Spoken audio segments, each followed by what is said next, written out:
اعوذ باللہ من الشیطان الرجیم بسم اللہ الرحمن الرحیم وَإِذَا قِيلَ لَهُمْ لَا تُفْسِدُوا فِي الْأَرْضِ قَالُوا إِنَّمَا نَحْنُ مُصْلِحُونَ رَبِّ اشْرَحْ لِي صَدْرِي وَيَسِّرْ لِي أَمْرِي وَاحْلُلْ عُقْدَةً مِنْ لِسَانِي يَفْقَهُوا قَوْلِي الحمد للہ الصلاۃ والسلام علی رسول اللہ وعلی آلہ وأصحابہ اجمعین اما بعد السلام علیکم ورحمۃ اللہ وبرکاتہ۔ آیت نمبر 11 ہے سورہ بقرہ کی۔ اللہ سبحانہ و تعالیٰ فرما رہے ہیں اور جب ان سے کہا جاتا ہے کہ زمین پہ فساد مت کرو، زمین پہ کرپشن مت کرو، تو کہتے ہیں کہ ہم تو اصلاح کرنے والے ہیں۔ مصلحون مطلب اصلاح کا مطلب ہے کوئی چیز ٹوٹ جائے، خراب ہو جائے، اس کو فکس کرنا۔ ہم تو چیزوں کو فکس کرنے والے ہیں، ہم تو اصلاح کرنے والے ہیں، ہم تو کرپٹ لوگ نہیں ہیں۔ اب یہ آیت جو ہے کرپشن کا، فساد کا مطلب کیا ہے؟ یہ وہ والا فساد نہیں ہے جیسے ہم لوگ سمجھتے ہیں کہ دنگا ہو گیا، فساد ہو گیا، بم پھٹ گیا یا کوئی ایسی چیز ہو گئی۔ یہ وہ والا فساد نہیں ہے۔ یہ اس فساد کا مطلب یہ ہے کہ بدعنوانی، بد عملی اور بد چلنی، خرابی یا کرپشن آپ کہہ لیں، یہ وہ والا فساد ہے۔ اب اللہ سبحانہ و تعالیٰ اس کے بارے میں ہمیں کیا بتا رہے ہیں؟ ظہر الفساد فی البر والبحر بما کسبت ایدی الناس۔ اللہ عز و جل فرما رہے ہیں کہ لوگوں کی فساد جو ہے وہ باہر آ گیا ہے زمین میں اور تری میں، مطلب زمین میں اور اوشنز، سمندر میں۔ کس لیے باہر آیا ہے؟ کیونکہ جو لوگوں نے اپنے ہاتھوں سے کیا ہے، لوگوں کے ہاتھوں کی وجہ سے، ان کے اعمال کی وجہ سے، ان کی وجہ سے فساد جو ہے وہ باہر آ گیا ہے۔ اب اس فساد کا مطلب کیا ہے کہ فساد زمین سے اور اوشن سے، سمندر سے باہر آ گیا ہے؟ اس کا مطلب کہ جب کبھی بھی آپ دیکھیں کمیونٹی میں، سوسائٹی میں لوگوں میں کرپشن بڑھ جاتا ہے، بزنس میں چیٹنگ بڑھ جاتی ہے، جھوٹ بڑھ جاتا ہے، جب بھی کبھی لوگوں کو اپنا جو جن کا حق ہے وہ ان کو نہیں دیا جاتا اور لوگوں کے ناحق جو ہے ان کا پیسہ، ان کا مال کھایا جاتا ہے اور جھوٹ بولا جاتا ہے، رشوت چلتی ہے، یہ جو ہے وہ ریئل کرپشن ہے۔ جب یہ چیزیں کمیونٹی میں بڑھ جاتی ہیں تو ان کا اثر جو ہے وہ کیا ہوتا ہے؟ زمین پہ ہوتا ہے اور تری میں، خشکی میں اور تری میں ان کا اثر ہوتا ہے۔ اور یہ اثر کس طرح ہوتا ہے؟ یہ زمین اور تری، یہ اوشن سک ہو جاتے ہیں، بیمار پڑ جاتے ہیں لوگوں کے اعمال کی وجہ سے، عید الناس، جو لوگ اپنے ہاتھ سے بھیجتے ہیں، جو لوگ اپنے ہاتھ سے یہ کرپشن کرتے ہیں۔ تو اس کی وجہ سے جیسے زمین جو ہے وہ اچھا فصل دے رہی تھی، سب کچھ اچھا چل رہا تھا، نہریں بہہ رہی تھی اور جب بھی بارش تھی پانی جو ہے وہ اچھا تھا، اوشن میں، سمندر سے بھی آپ کو جو ہے وہ رزق اچھا مل رہا تھا۔ لیکن جب کمیونٹی میں، جب سوسائٹی میں یہ چیزیں بڑھتی ہیں تو زمین سے اچھا اگنا بند ہو جاتا ہے۔ جو بارش ہوتی ہے وہ سیلاب کی شکل میں ہوتی ہے، اس سے فائدہ کچھ بھی نہیں ہوتا، نہریں سوکھ جاتی ہیں، جو بھی فصل ہوتا ہے وہ فصل خراب ہو جاتا ہے یا بارش کی وجہ سے خراب ہو جاتا ہے، اور آپ کو جو نہریں ہیں، جو دریا ہیں، ان میں سے اچھی چیز نہیں ملے گی جس سے لوگوں کا رزق بڑھے، جس سے لوگوں کو فائدہ ہو۔ تو یہ کس وجہ سے ہوتا ہے؟ جب روحانی کرپشن ہوتا ہے، جب روحانی فساد ہوتا ہے تو ان کا اثر جو ہے یہ کس پہ ہوتا ہے؟ زمین پہ اور تری پہ۔ مطلب ان کا اثر اللہ سبحانہ و تعالیٰ نے بتایا ہے کہ جب کمیونٹی میں، جب آپ لوگوں کی سوسائٹی میں یہ چیزیں بڑھ جاتی ہیں تو ان کا اثر جو ہے وہ زمین پہ ہوتا ہے اور تری میں، اوشنس میں ہوتا ہے، اور یہ جب ظاہر ہو جاتا ہے لوگوں کی کرپشن کی وجہ سے۔ ایک تو کرپشن کا مطلب یہ ہے، فساد کا مطلب یہ ہے۔ اب دوسرا، جب رسول صلی اللہ علیہ وسلم مکے میں تھے، وہاں پہ جب فساد تھا، اس وقت جب قرآن آیا اور اس سے پہلے جو سچویشن تھی، جیسے میں کبھی کبھی سوچتا ہوں کہ ہم دیکھتے ہیں ہماری کمیونٹی میں کافی لوگ ہوتے ہیں جو یہ اللیگل طریقے سے ان کے پاس پیسہ آتا ہے، کچھ بھی آتا ہے، یہ آپ لوگوں کو بھی پتہ ہے کہ ان کے پاس پیسہ، ان کو بھی پتہ ہے کہ ان کے پاس پیسہ کہاں سے آیا، اللیگل طریقے سے پیسہ آتا ہے، لیکن وہ لوگ خیرات کرتے ہیں، وہ لوگ غریبوں کو دیتے ہیں، کھانا کھلاتے ہیں، مسجدیں بنواتے ہیں، مدرسے میں پیسے دیتے ہیں، اچھے کام کرتے ہیں، لیکن یہ پتہ ہوتا ہے سب کو کہ یہ پیسہ کہاں سے آیا ہے، یہ پیسہ ان کے پاس کہاں سے آیا ہے، یہ سب کو پتہ ہوتا ہے، لیکن ان کو کمپنسیٹ کرنے کے لیے وہ اچھی چیزیں کرتے ہیں، کہتے ہیں اللہ سبحانہ و تعالیٰ اس چیز سے راضی ہو۔ تو اس وقت جب مکے کے لوگ تھے، اس وقت جب رسول صلی اللہ علیہ وسلم کے پاس وحی نازل ہوئی، جب قرآن آیا، تو یہ چیز بالکل ختم ہو گئی، کیونکہ یہ جو فساد ہے، یہ کرپشن ہے، یہ جو لوگوں سے، اب مکے والے لوگ کیا کرتے تھے وہ یتیموں کا خیال نہیں رکھتے تھے، وہ بزنس میں چیٹنگ کرتے تھے، ویل للمطففین، وہ بزنس میں چیٹنگ کرتے تھے، اور وہ جو ہے وہ غریب لوگوں کو بالکل اپنا غلام سمجھتے تھے، اور برابری نہیں ہوتی تھی ان میں، اور عورتوں کو جو ہے وہ بالکل ہی کم نظر سے دیکھتے تھے، اور لڑکیوں کو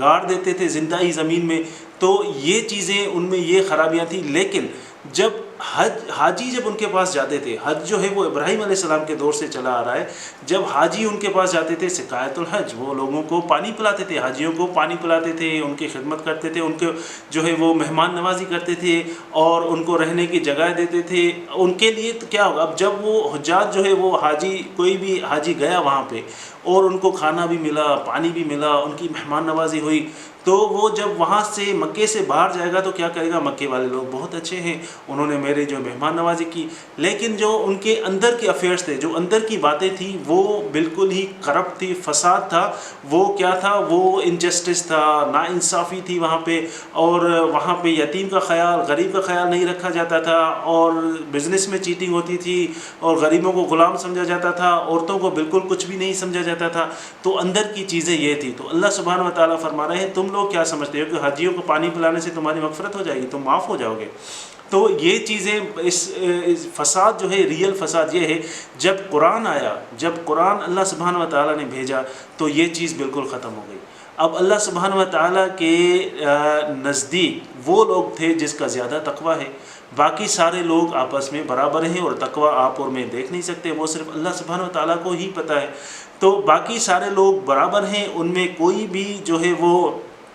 فرق نہیں ہے، چاہے امیر ہو چاہے غریب ہو، اللہ کی نظر میں سارے برابر ہیں۔ اب عورتوں کو بھی ان کے حق دینے پڑیں گے، اب یتیم کا بھی خیال رکھنا پڑے گا، اب جن کا جو ہے حصہ ہے، جن لوگوں کا جو حق ہے وہ ان کو دینا پڑے گا، کوئی چیٹنگ بزنس میں نہیں ہوگی۔ جب قرآن آیا یہ ساری چیزیں ختم ہو گئی، تو یہ چیزیں ان کو پسند نہیں تھی، یہ چیزیں ان کو پسند نہیں تھی کہ ہمیں رسول صلی اللہ علیہ وسلم ایسا کیوں کہہ رہے ہیں کہ ہم لوگ غلط کام کر رہے ہیں، ہم تو اچھے اچھے کام بھی کر رہے ہیں۔ اب سب سے زیادہ جو فساد تھا، اللہ کا گھر، مساجد، اللہ کا گھر کعبہ، اور اب جو مسجدیں ہیں، فار ایگزامپل اگر آپ مسجدیں دیکھتے ہیں، مساجد اللہ، یہ ساری اللہ کے گھر ہیں، اللہ سبحانہ و تعالیٰ کی مسجدیں ہیں۔ اگر مسجد میں کوئی بت رکھے اور اس بت کی پوجا کرے تو اس سے زیادہ فساد، اس سے زیادہ کرپشن کیا ہے؟ تو اللہ کا گھر جس چیز کے لیے بنایا گیا، عبادت کے لیے، توحید کے لیے، اس چیز کے لیے ان کا مقصد انہوں نے ختم کر دیا، اس میں اندر بت رکھے، تو یہ خرابیاں تھیں ان میں۔ تو اللہ سبحانہ و تعالیٰ فرما رہے ہیں، جب یہ خرابیاں ہوتی ہیں کسی کمیونٹی میں، جب یہ کرپشن ہوتا ہے، چاہے وہ ان کے پاس کرپشن کی وجہ سے پیسے بھی آ جائیں، لیکن ان کو کمپنسیٹ کرنے کے لیے اللہ سبحانہ و تعالیٰ کہتے ہیں ہم اللہ سبحانہ و تعالیٰ کو راضی کر رہے ہیں، حالانکہ اللہ سبحانہ و تعالیٰ کہہ رہا ہے نہیں، جو تم کرپشن کر رہے ہو وہ غلط کر رہے ہو، جو تمہیں مال آ رہا ہے اللیگلی اور تم لوگوں کے ساتھ ان کا رائٹ نہیں دے رہے، ان کا حق نہیں دے رہے، تو یہ جو چیزیں ہیں یہ اللہ سبحانہ و تعالیٰ کو پسند نہیں۔ جب یہ جو ہے یہ ریئل کرپشن ہے، یہ ریئل فساد ہے۔ اب جب رسول صلی اللہ علیہ وسلم مدینے میں تھے، وہاں پہ جو کرپشن تھا، وہاں پہ یہود تھے، یہود کے پاس کیا تھا؟ تورات تھا۔ اللہ سبحانہ و تعالیٰ ان کو کہہ رہے تھے کہ لاؤ اپنا تورات لے کے آؤ اور اس کو پڑھو، اس میں کیا لکھا ہوا ہے، اپنا تورات لکھے آؤ، اگر آپ سچے ہو، ان کنتم صادقین، اگر آپ سچے ہو تو آپ تورات لے کے آؤ۔ تو انہوں نے کیا کیا کہ تورات میں سے جو چیزیں ان کو نقصان پہنچاتی تھی اور جو چیزیں ان کے حق میں نہیں تھی ان کو چھپا دیا، وہ چیزیں لوگوں کو نہیں بتاتے تھے، لیکن وہ چیزیں جو ان کو فائدہ دیں، جو لوگ ان کے بات سنیں، لوگ ان کے پاس آئیں، وہ چیز لوگوں کو بتاتے تھے۔ اللہ سبحانہ و تعالیٰ فرما رہے جب قرآن آیا تو یہ چیزیں بالکل ختم ہو گئی، ساری چیزیں اوپن ہو گئی۔ تو اللہ سبحانہ و تعالیٰ کہہ رہے ہیں کہ لے کے آؤ اپنا تورات، لے کے آؤ اور پڑھو اس میں کیا ہے، ان کنتم صادقین، اگر تم لوگ سچے ہو۔ تو وہ چیزیں یہ چھپاتے تھے، یہ سب سے بڑا کرپشن تھا، فساد تھا۔ اور یہ جب قرآن کی آج کل کے دور میں یہ ہمارے اوپر کس طرح اپلائی ہوتا ہے، انہوں نے تورات میں، انجیل میں چیزیں چھپائی، آخرت کو جو ہے وہ نہیں مانتے تھے، مانتے بھی تھے تو ان کے ڈاؤٹس تھے، اور وہ کہتے تھے کہ ہم ہی صحیح ہیں۔ ان کو پتہ تھا کہ آخری نبی آئے گا صلی اللہ علیہ وسلم، اور ان کو وہ جو کتاب ہوگی اور وہ آخری نبی ہوگا، ہم کو ان کو فالو کرنا ہے، یہ چیزیں ان کے کتاب میں لکھی ہوئی تھی لیکن وہ چھپاتے تھے۔ تو یہ چیزیں ہمارے اوپر کس طرح لاگو ہوتی ہیں، ہمارے اوپر اس آیت میں یہ چیزیں ہمارے لیے کیا ہوتی ہیں؟ اور جیسے اللہ سبحانہ و تعالیٰ فرمانا ہے وَإِذَا قِيلَ لَهُمْ لا تفسدوا فی الارض، اللہ سبحانہ تعالیٰ فرما رہے ہیں زمین پہ کرپشن، فساد مت پھیلاؤ، فساد مت کرو۔ قالوا انما نحن مسلمون، نہیں ہم تو صرف، انہوں نے کہا نہیں ہم تو صرف اصلاح کرنے والے ہیں، ہم تو چیزوں کو فکس کرنے والے ہیں، ہم کرپشن کرنے والے نہیں ہیں، ہم فساد پھیلانے والے نہیں ہیں۔ تو یہ چیزیں ہمارے اوپر کس طرح اپلائی ہوتی ہے؟ جیسے قرآن ہے، اب جیسے قرآن میں اچھی باتیں بھی ہیں اور قرآن میں ڈرانے، اللہ سبحانہ وتعالیٰ فرما رہے ہیں نبی رسول صلی اللہ علیہ وآلہ وسلم کو بشیر و نذیرہ، تو اللہ سبحانہ وتعالیٰ ان کو مبارک دینے والا، کانگریچ مبارک دینے والا، خوشخبری سنانے والا اور ڈرانے والا، وارننگ دینے والا بھی بھیجا ہے۔ تو آپ کو جب دیکھتے ہیں کہ آپ میرے فائدے کی بات ہے، قرآن میں سے جو میرے فائدے کی بات ہے، جنت کی بات ہے، معافی کی بات ہے، یہ ساری چیزیں مجھے چاہیے، لیکن جب قرآن میں اگر جہنم کی بات بتائی گئی، اگر کرپشن کی بات بتائی گئی، اگر جو ہے مجھے یہ پتہ چل گیا کہ رشوت کھانے سے اللہ سبحانہ وتعالیٰ رسول صلی اللہ علیہ وآلہ وسلم سے جنگ کا اعلان ہے، سود کھانے سے، تو اس وجہ یہ جو چیزیں ہیں یہ آپ کو جب کوئی بتائے گا تو ان کو یہ چیزیں پسند نہیں آئیں گی جو چیزیں یہ کرتے ہیں۔ مجھے قرآن میں سے وہ چیزیں چاہیے جو میرے فائدے کی ہیں، باقی وہ چیزیں مجھے نہیں چاہیے جو مجھے نقصان دیں۔ جیسے عورتوں کے رائٹ ہیں، عورتوں کے حق ہیں، وہ ان کو آیات وہ بہت اچھی لگتی ہیں، لیکن جب مردوں کے رائٹ ہیں، مردوں کے حق بتائے جاتے ہیں، وہ عورتوں کو اچھے نہیں لگتے۔ جب عورتوں کے حق جو ہے وہ قرآن میں جو عورتوں کو فائدے کی چیزیں ہیں وہ مردوں کو اچھی نہیں لگتے۔ تو یہ جو چیزیں ہیں یہ جب ہم ہائڈ کرتے ہیں، یہ چھپانا تو ٹھیک ہے، لیکن یہ چیزیں جب ہم پڑھتے ہیں وہ کہتے ہیں کہ نہیں یہ آیات تو ہیں لیکن مجھے وہ آیات چاہیے جو مجھے فائدہ دے، جو میرے بینیفٹ کے لیے ہو، وہ میرے لیے چاہیے۔ لیکن قرآن جو ہے وہ برحق ہے، یہ قرآن جو ہے سچا ہے، اور قرآن کی ہر آیت، ہر حرف جو ہے وہ سب پہ اپلائی ہوتا ہے، چاہے وہ کوئی بھی ہو۔ یہ آپ کے اور میرے سمجھنے کا پرابلم ہو سکتا ہے، لیکن قرآن میں کوئی بھی چیز جھوٹی نہیں ہے، قیامت تک ہر چیز جو ہے وہ اپلائی ہونی ہے۔ اور اللہ سبحانہ وتعالی ہمیں ان چیزوں کو سمجھنے کی توفیق عطا فرمائے، اور ہمیں اس قرآن سے ہم اپنا فائدہ لیں اور دوسروں کو بھی فائدہ پہنچانے کی جو ہے وہ کریں، دوسروں کو بھی فائدہ پہنچائیں۔ اللہ عز و جل ہمیں سمجھنے کی توفیق عطا فرمائے۔ وآخر دعوانا ان الحمدللہ رب العالمین۔ السلام علیکم ورحمۃ اللہ وبرکاتہ۔